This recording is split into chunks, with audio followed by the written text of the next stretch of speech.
시간 하나님 주시는 말씀 신약성경 누가복음 1장 26절에서 38절입니다. 신약성경 87쪽 누가복음 1장 26절에서 38절입니다. 지난주에도 동일한 본문이었고요. 하나님께서 언약을 기억하셔서 그 언약을 신실하게 성취하시는 은혜를 우리에게 부어주신다. 그런데 그 은혜가 과연 누구에게 부어지는가? 이방의 갈릴리, 나사렛, 또 반역자와 같았던 우리에게 그 은혜가 주어진다 라는 말씀을 우리가 들었습니다. 이어서 오늘도 그 말씀을 계속해서 나누면서 그렇다면 그 은혜에 대해서 우리는 어떻게 반응을 할 것인가? 또 그 은혜에 대해서 어떻게 우리는 표현할 것인가? 그 과정에 어떤 것들이 우리에게 필요한가? 라는 것들을 오늘 본문을 통해서 우리가 같이 듣기 원합니다. 한번 더 읽겠습니다. 26절에서 38절입니다. 시작. 여섯째 달에 천사 가브리엘이 하나님의 보내심을 받아 갈릴리 나사렛이란 동네에 가서 다윗의 자손 요셉이라 하는 사람과 약혼한 처녀에게 이르니 그 처녀의 이름은 마리아라. 그에게 들어가 이르되 은혜를 받은 자여 평안할지어다. 주께서 너와 함께 하시도다 하니 처녀가 그 말을 듣고 놀라 이런 인사가 어찌함인가 생각하매 천사가 이르되 마리아여 무서워하지 말라. 네가 하나님께 은혜를 입었느니라. 보라 네가 잉태하여 아들을 낳으리니 그 이름을 예수라 하라. 그가 큰 자가 되고 지극히 높으신 이의 아들이라 일컬어질 것이요 주 하나님께서 그 조상 다윗의 왕위를 그에게 주시리니 영원히 야곱의 집을 왕으로 다스리실 것이며 그 나라가 무궁하리라. 마리아가 천사에게 말하되 나는 남자를 알지 못하니 어찌 이 일이 있으리이까? 천사가 대답하여 이르되 성령이 네게 임하시고 지극히 높으신 이의 능력이 너를 덮으시리니 이러므로 나실 바 거룩한 이는 하나님의 아들이라 일컬어지리라. 보라 내 친족 엘리사벳도 늙어서 아들을 배었느니라. 본래 임신하지 못한다고 알려진 이가 이미 6달이 되었나니 대저 하나님의 모든 말씀은 능하지 못하심이 없느니라. 마리아가 이르되 주의 여종이 오니 말씀대로 내게 이루어지이다 하매 천사가 떠나가니라. 아멘. 이 본문 말씀을 각자가 3, 4분 정도 묵상하겠습니다.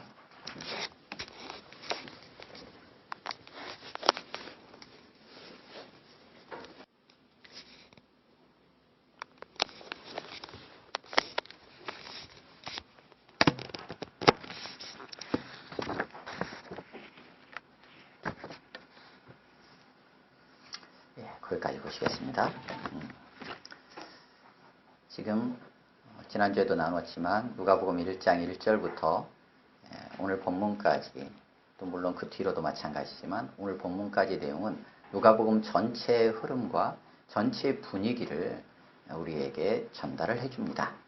그래서 하나님께서 행하신 일들, 우리 가운데 이루어진 일이 무엇인가, 도대체 무슨 일이 일어났는가, 1절에서 4절까지 그 일들을 기록하겠다라고 밝힌 이후에 세례 요한의 출생을 예고하면서 그 일어난 일이 무엇인지를 우리에게 알려주셨습니다.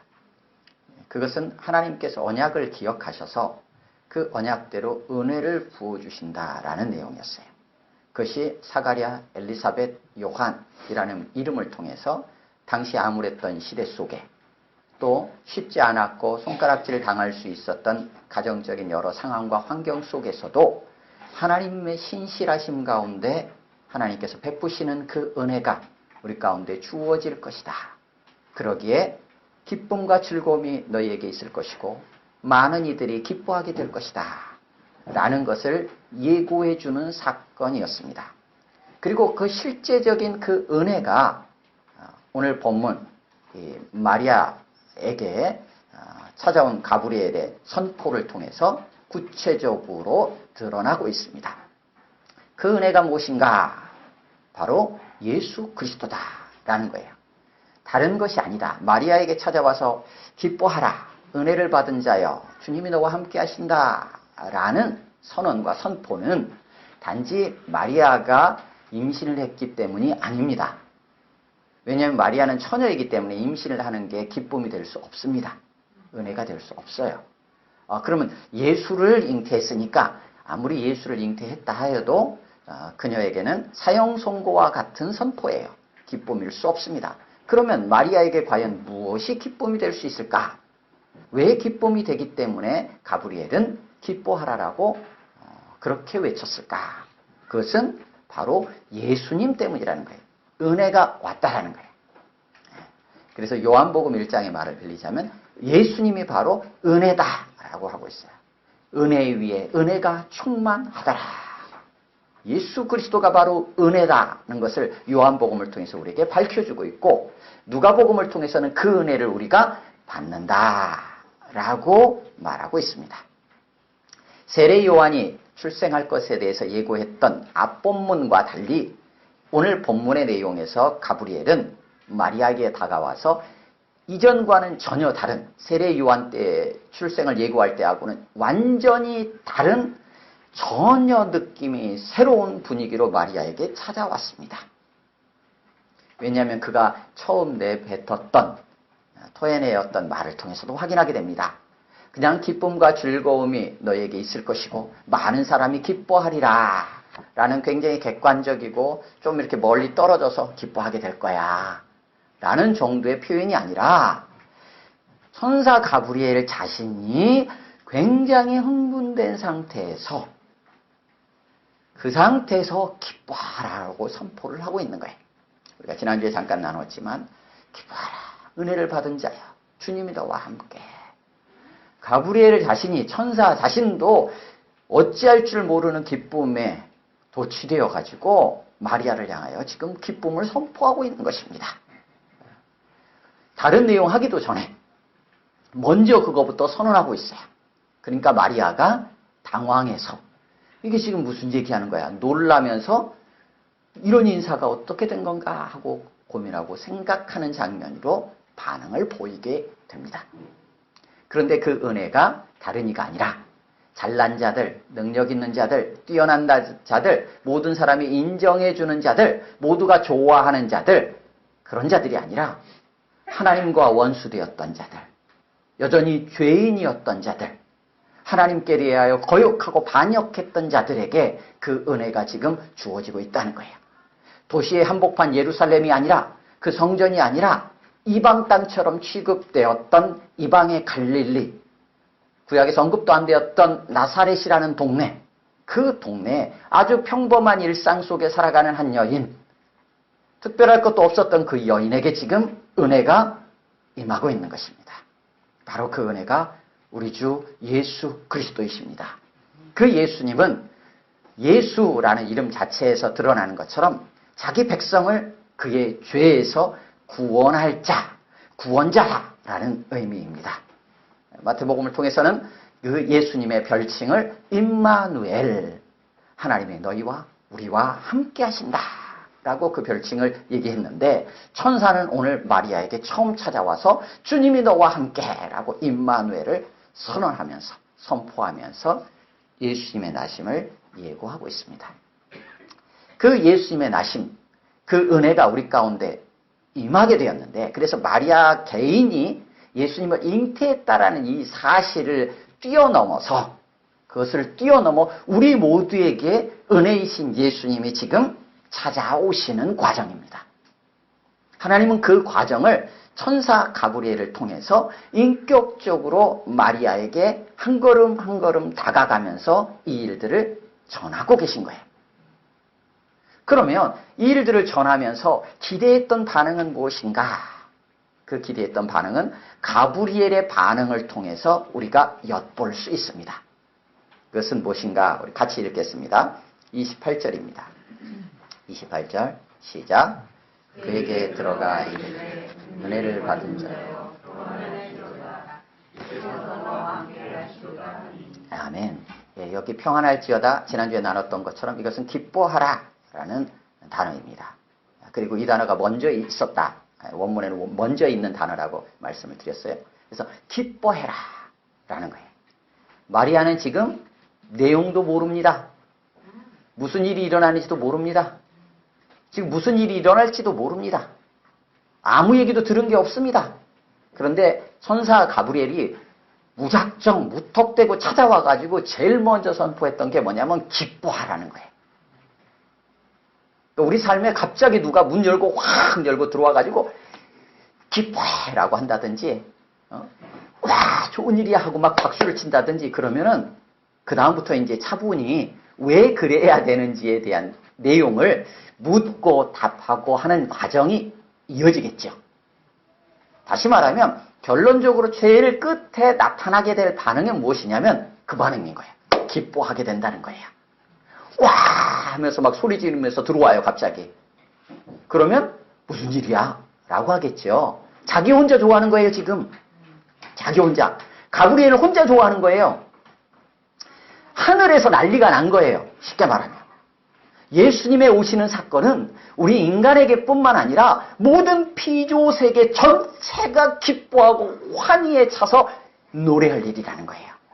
그것을 먼저 안 가브리엘이 자기가 기뻐가지고 어찌할 줄을 몰라서 하늘에서부터 뛰어와서 마리아에게 찾아와가지고 기뻐해라 라고 외치고 있는 거예요. 분위기가 그렇다는 것입니다. 분위기가. 그럼 마리아는 뭔 일이야? 라고 하겠죠. 그러면서 은혜를 받은 자야 하고 그 여인을 향하여 외치는 거예요. 주님이 너와 함께 계시다 라고 외친 것입니다. 그러면 은혜를 받는 자가 보여야 할 마땅한 반응이 뭐라는 거예요? 기쁨이라는 거예요. 기쁨. 이것은 기뻐해야지라는 개념이 아니고 기뻐할 수밖에 없게 된다는 거예요. 기뻐할 수밖에 없게 된다. 그러니까 성경에서 하나님께서 우리에게 명령으로 주시는 내용들이 있어요. 기뻐해라, 즐거워해라, 감사해라. 이것은 짠해서 내가 그것을 의지적으로 만들어내는 개념이 아니고 부어지는 개념이에요. 부어져서 내 안에서 그것의 받아들임으로 인해 나타나는 모습인 거예요. 그게 하나님께서 우리에게 주시는 명령이에요. 그러니까 하나님의 주시는 명령은 그러기에 무거운 게 아니에요. 저 멀리 있는 것도 아니에요. 가까이 있어요. 가벼워요. 구약에서는 그렇게 표현을 하고 있어요. 멀지도 않다. 무겁지도 않다. 가까이 있어서 언제든지 행할 수 있다. 구약의 내용들을 보면 쉽지 않아요. 우리가. 조목되고 한 가지 항목을 보면 우리가 그것을 이해하기 쉽지 않아요. 그런데 왜 그러냐면 부어지는 거기 때문에 그래요. 은혜가 부어져서 내 안에서 그 은혜를 받음으로 나타나는 모습을 하나님은 명령을 통해서 먼저 드러내신 거예요. 그게 하나님 주시는 계명이에요. 명령이에요. 기뻐하라도 마찬가지입니다. 우리 안에 아무것도 없는데 바닥인데 기쁨을 내가 의지적으로 만들어내서 기뻐해야 한다라는 개념이 아니고 부어질 은혜가 있어서 미리 기뻐하라라고 알려주는 거예요. 기뻐해도 돼 이거예요. 쉽게 말하면. 마음껏 기뻐해도 돼. 이 얘기가 기뻐하라라는 명령인 거예요. 그러기에 명령은 하나님 주시는 명령은 우리가 기대하면서 귀를 쫑긋 세우고 그 명령에 귀 기울일 필요가 있어요. 왜냐하면 그 명령을 내가 행함으로 인해서 나에게 뭔가 결과물이 뭔가 얻어지는 게 있는 게 아니고 하나님이 먼저 주시는 은혜가 있어서 그 은혜를 내가 그냥 받으면 나타나게 될 모습이기 때문에 그 모습을 미리 우리에게 알려주시는 거예요. 그래서 사랑하라라고 명령을 주시면 나 사랑이 안 되는데 이게 아니고 하나님 어떻게 나로 하여금 나 같은 자도 사랑할 수 있게 하시지? 어떻게 하나님께서 나로 하여금 사랑할 수 있는 자로 살아갈 수 있게 하실까? 라고 기대하면 되는 거예요. 명령은 그렇게 주어지는 겁니다. 그러기에 하나님이 주시는 명령은 우리에게 너무나 감격스럽고 살떨리는 명령이에요. 두렵고 떨림으로 명령을 지켜 행해야 되는 개념을 뛰어넘어서 감격스러움과 기대감과 긴장감을 가지고 이것이 내 삶에 어떻게 표현되어질지 사뭇 그것을 바라보며 그것을 대할 명령이에요. 그래서 기뻐하라라고 하는 거예요. 기뻐하라. 그것이 우리가 은혜를 받게 될 자의 보여야 할 모습인 거예요. 나타나게 될 모습인 거예요. 그렇게 해도 된다는 거예요. 마음껏 그렇게 하라는 거예요. 그래서 하나님의 은혜를 주시는 거예요. 그 은혜가 다른 게 아니에요. 뭐 물질을 좀 더 주고 뭐가 일이 안 풀렸던 게 풀리고 아팠던 게 치유되어지고 좀 안 됐던 게 맺혀 있었던 게 그날 좀 잘 되는 개념이 아니고 은혜의 덩어리이신 은혜 자체이신 예수님이 우리 가운데 오신 거예요. 그래서 다른 그 무엇이 아니라 사단이 아니라 우리를 영원한 멸망으로 끌고 가려는 사단이 아니라 하나님이 우리를 직접 다스리시고 하나님이 직접 우리에게 영원한 생명을 허락하셔서 우리를 통치하시는 하나님의 나라가 예수 그리스도의 오심으로 우리 가운데 임하게 되었다는 거예요. 누가 왕이냐? 우리 회사 생활, 직장 생활만 해도 누가 상사냐에 따라서 희비가 엇갈리기도 합니다. 우리 상사는 말이야. 이렇게 될 수 있잖아요. 부모한테 우리 부모님은 말이야. 이럴 수 있잖아요. 내가 어느 정도 좀 따라가고 내가 그의 안내를 받고 지시를 받아야 될 대상이 누군가에 따라서 우리의 마음이 불편할 수도 있고 좀 더 편할 수도 있어요. 위에 있는 지도자들이 누구냐에 따라서 마음이 불편할 수도 있고 좀 더 편안하고 기쁠 수도 있어요.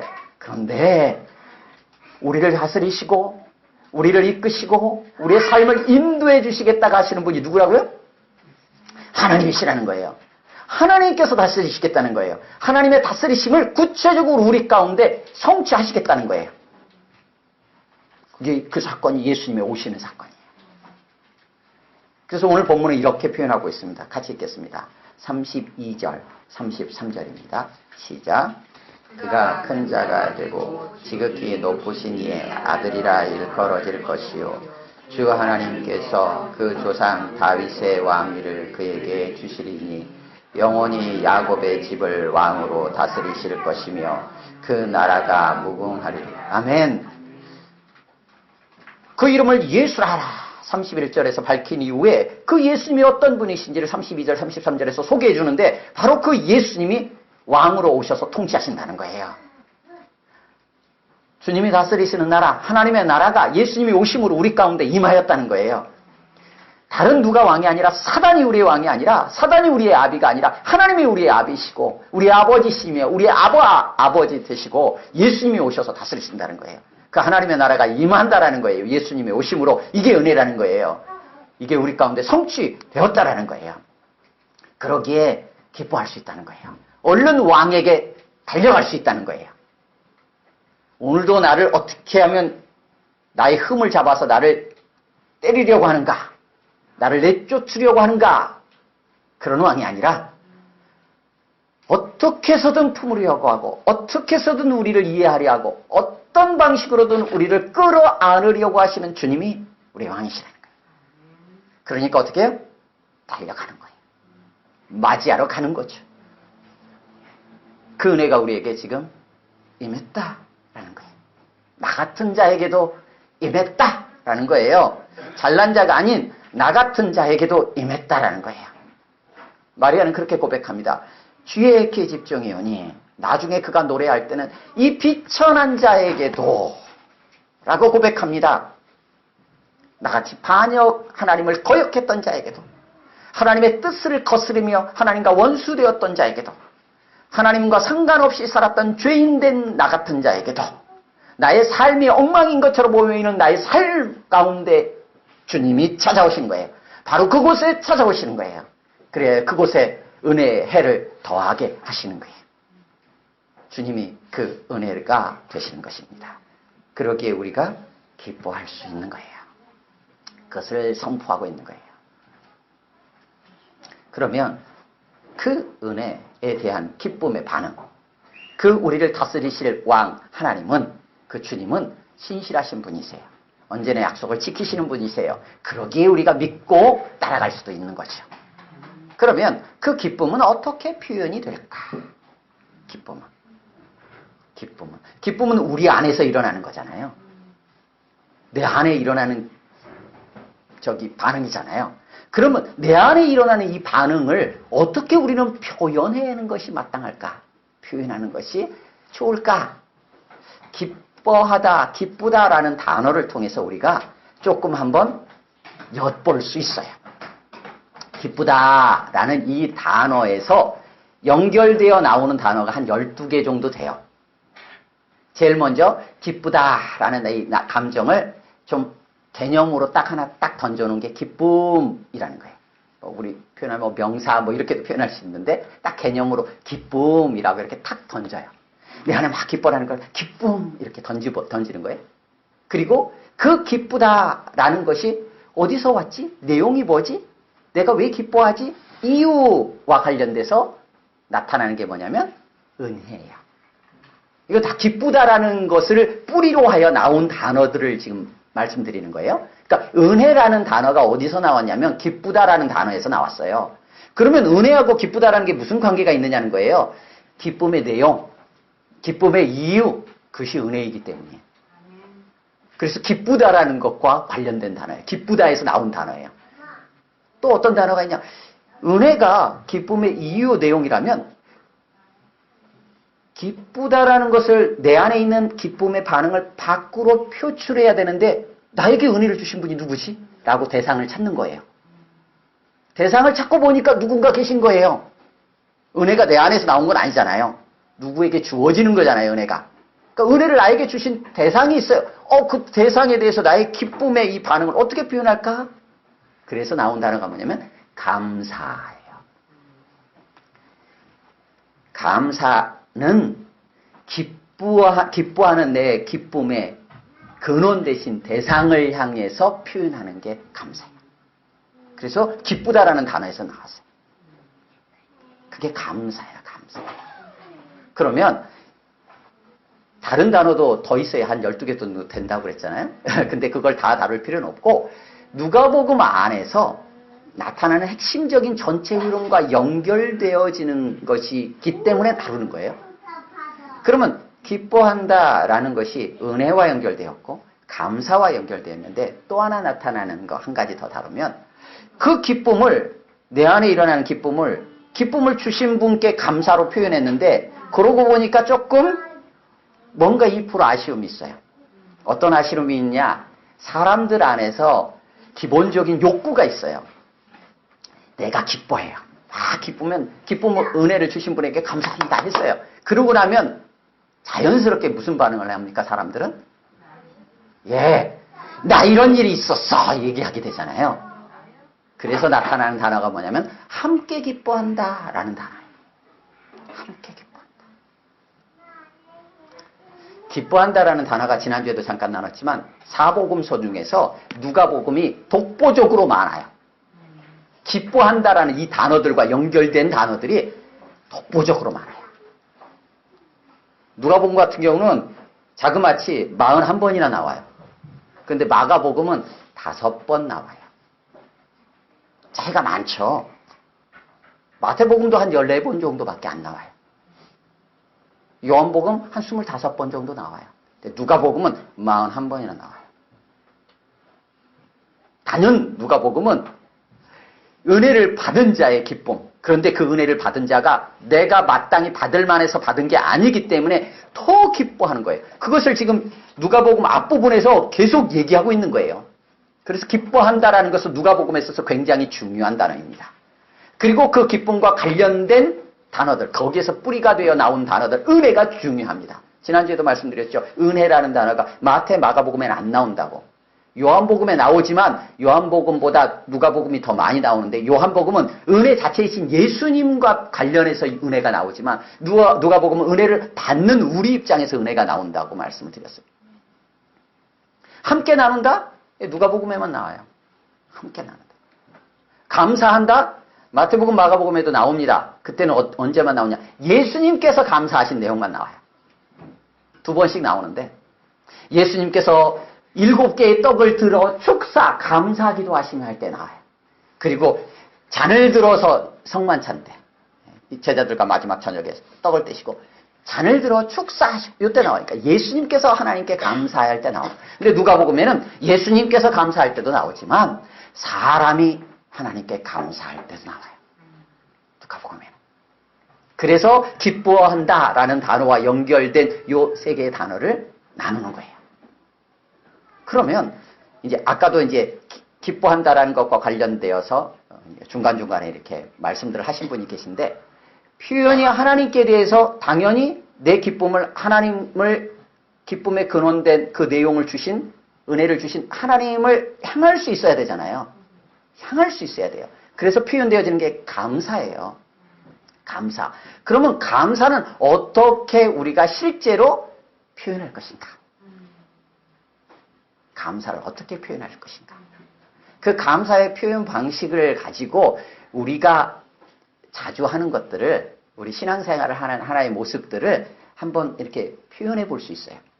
기도는 무엇인가? 기도는 가장 쉬운 감사의 표현 방식이에요. 어떻게 하면 돼요? 말로 하면 땡.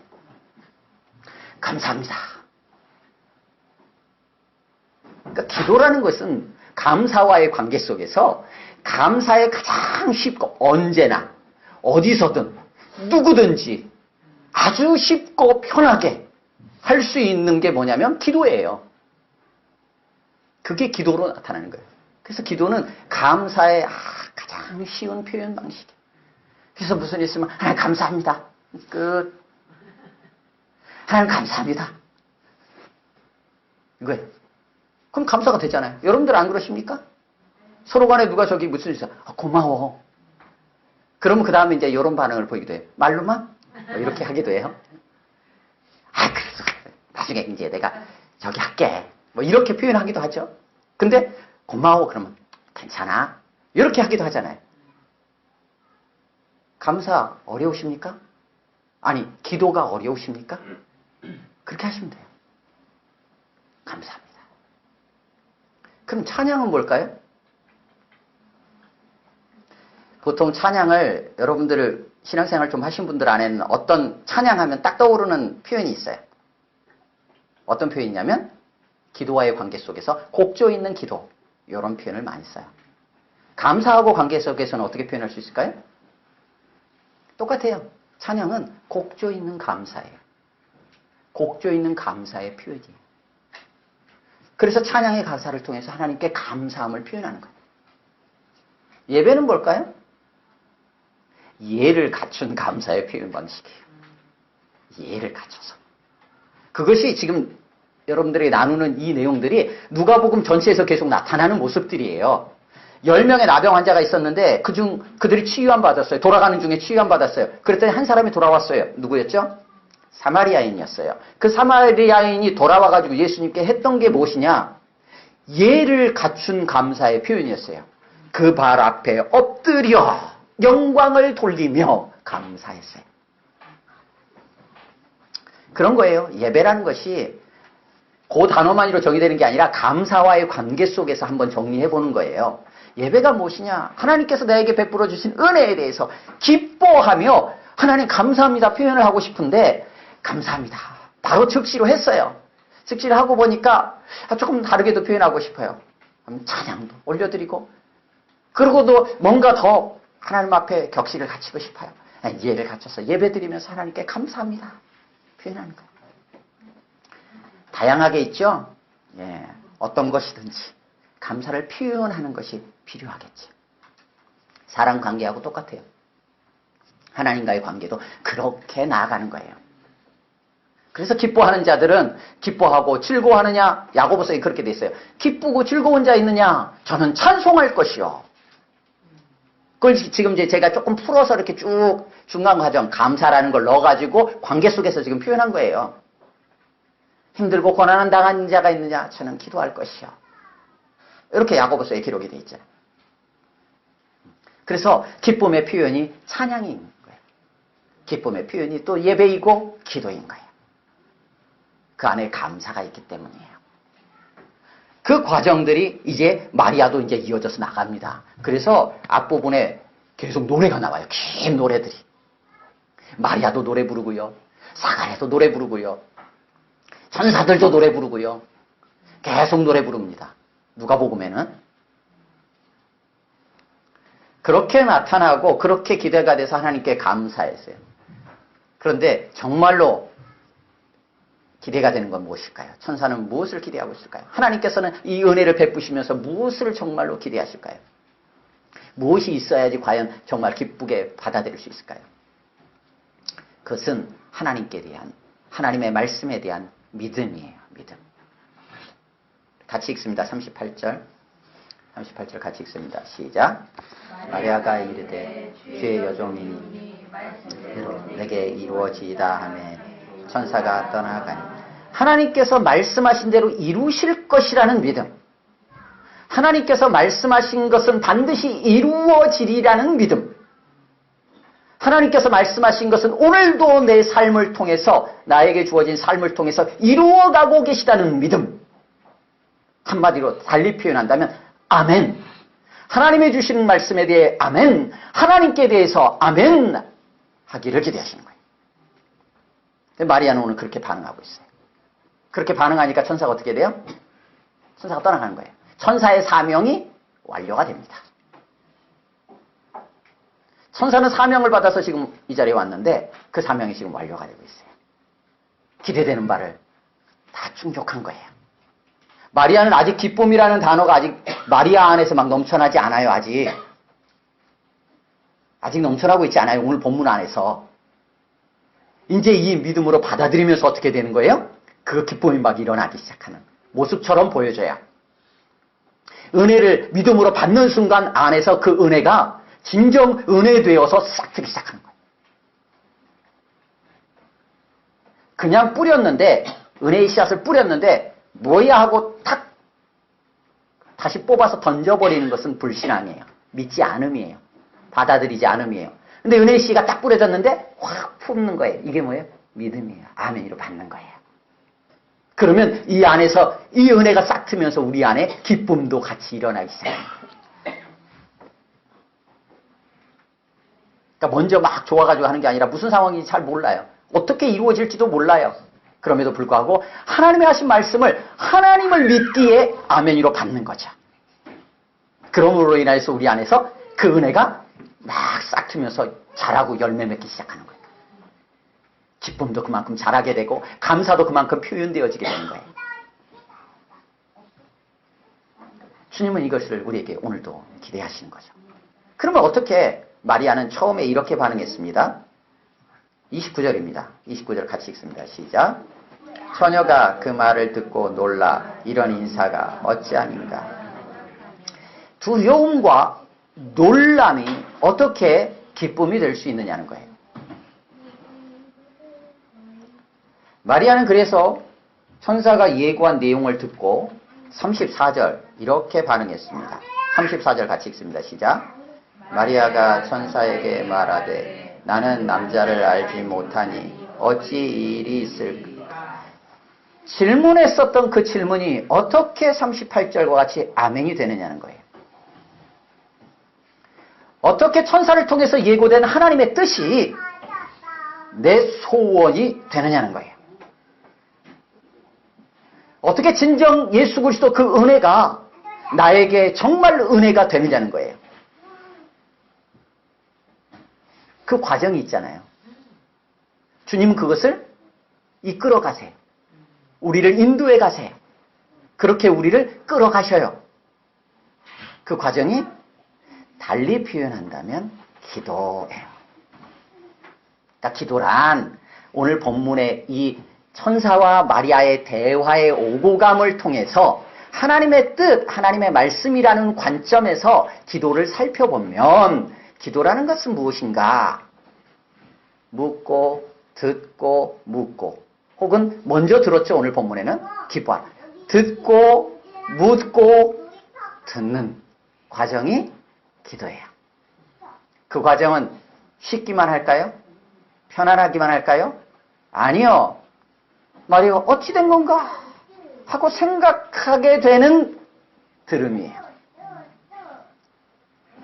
땀방울이 핏방울이 되도록 울부짖으며 이 잔이 나에게서 옮겨지기를 원합니다 라고 울부짖었던 예수님의 기도예요. 그것이 듣고 묻고 하는 과정에서 이루어지는 기도입니다. 하나님의 뜻이 나의 소원이 되기까지 씨름하는 과정이 기도입니다. 힘써서 충실하게 충분히 고민하며 묻고 듣는 과정이 필요한 거예요. 그것이 기도입니다. 뿐만 아니라 그 과정을 통해서 하나님의 뜻이 내 소원이 되었다면 어떻게 해야 되겠습니까? 그 다음은 그 기도가 붙잡고 간구하며 행하는 기도로 나아가야 되는 거예요.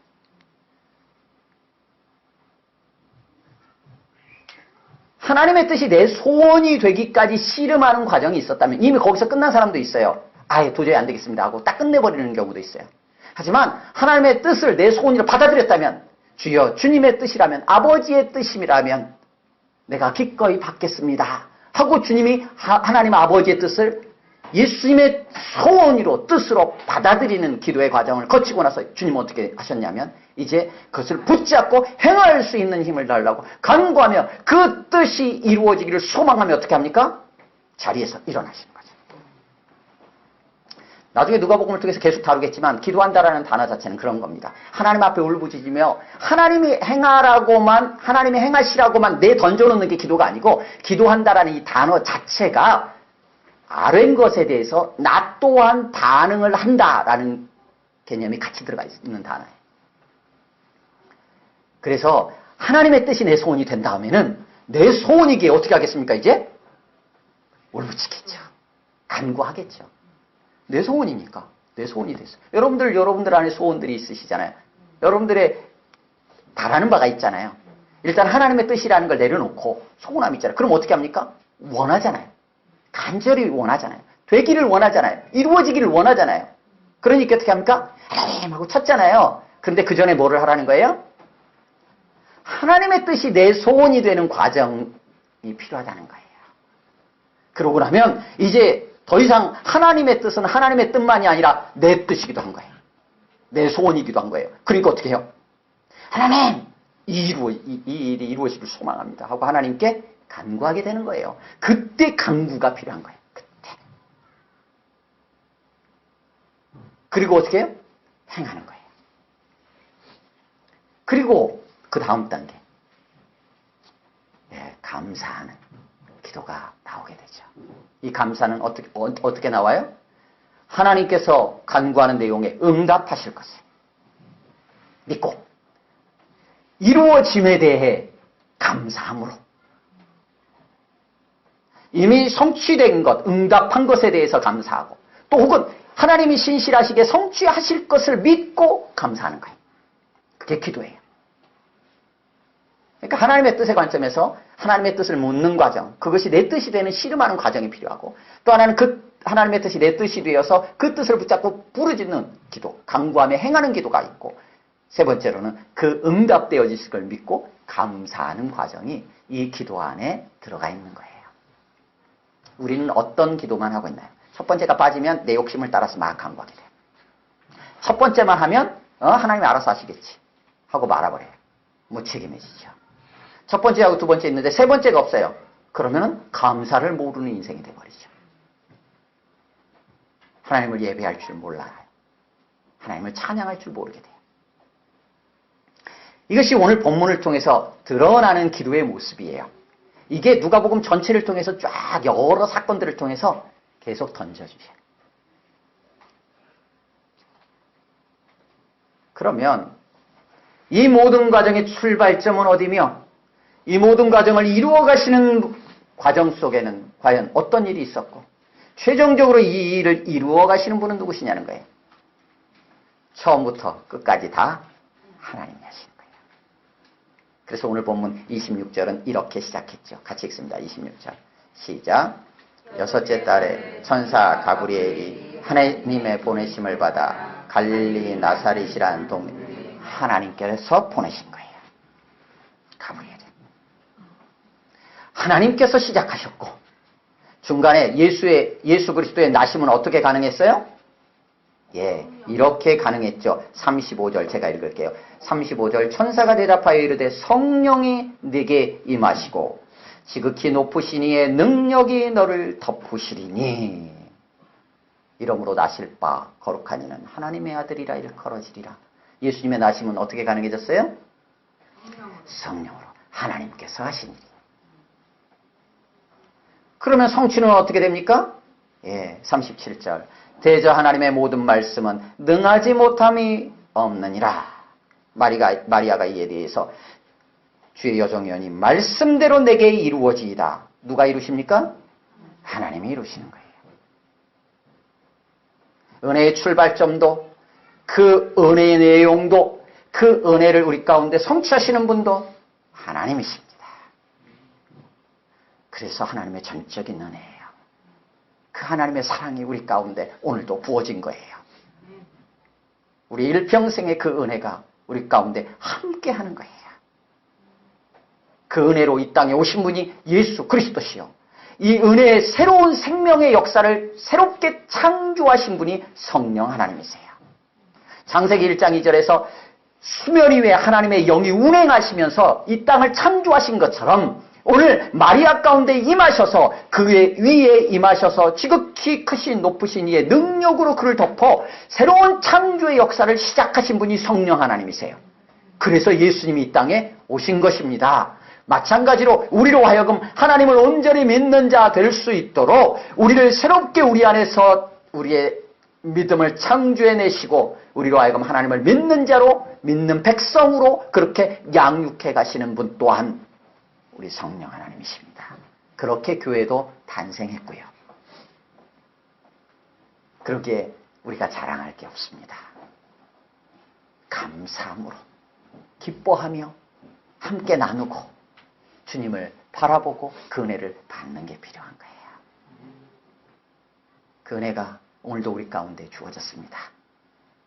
그 은혜를 마땅히 성령님께서는 우리를 그 은혜 속으로 그 은혜를 따라 오늘도 인도하고 계세요.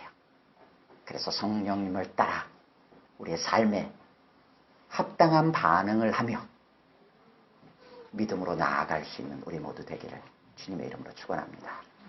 함께 기도하겠습니다.